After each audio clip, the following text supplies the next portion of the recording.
Facebook লাইভে সবাইকে স্বাগত জানাচ্ছি। আপনারা দেখছেন যে কুষ্টিয়া জেলা প্রশাসক কার্যালয় প্রাঙ্গণে হাজার হাজার নারী পুরুষের ঢল নেমেছে।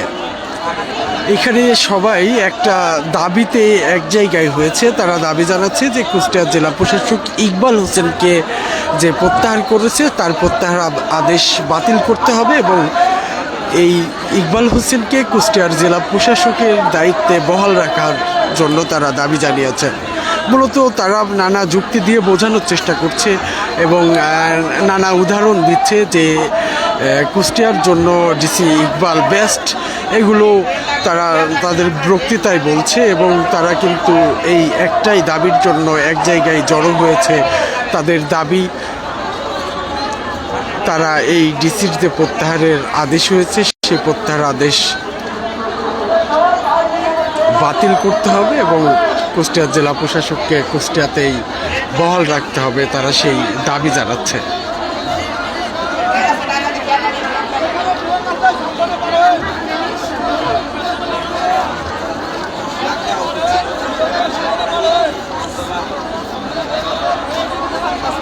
যারা ফেসবুক লাইভে যুক্ত হয়েছে সবাইকে অসংখ্য ধন্যবাদ জানাচ্ছি। কুষ্টিয়া জেলা প্রশাসক কার্যালয় থেকে আপনাদের সাথে যুক্ত হয়েছি আমি রাজু আহমেদ। গত পরশুদিন কুষ্টিয়া জেলা প্রশাসক ইকবাল হোসেনকে প্রত্যাহার করে জনপ্রশাসন মন্ত্রণালয়।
যারা ফেসবুক লাইভে যুক্ত আছে তাদের অসংখ্য ধন্যবাদ জানাচ্ছি। আমি আবারও একটু ইনফরমেশনটা দিয়ে রাখি যে কুষ্টিয়ার জেলা প্রশাসক ইকবাল হোসেনকে গত পরশুদিন জনপ্রশাসন মন্ত্রণালয়ের একটি আদেশের মাধ্যমে প্রত্যাহার করা হয়েছে।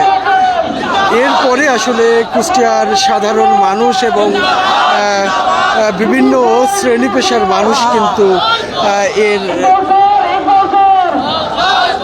এই প্রত্যাহার আদেশ বাতিলের দাবি জানিয়েছে এবং এমন আদেশের জন্য তারা ক্ষোভ প্রকাশ করেছেন।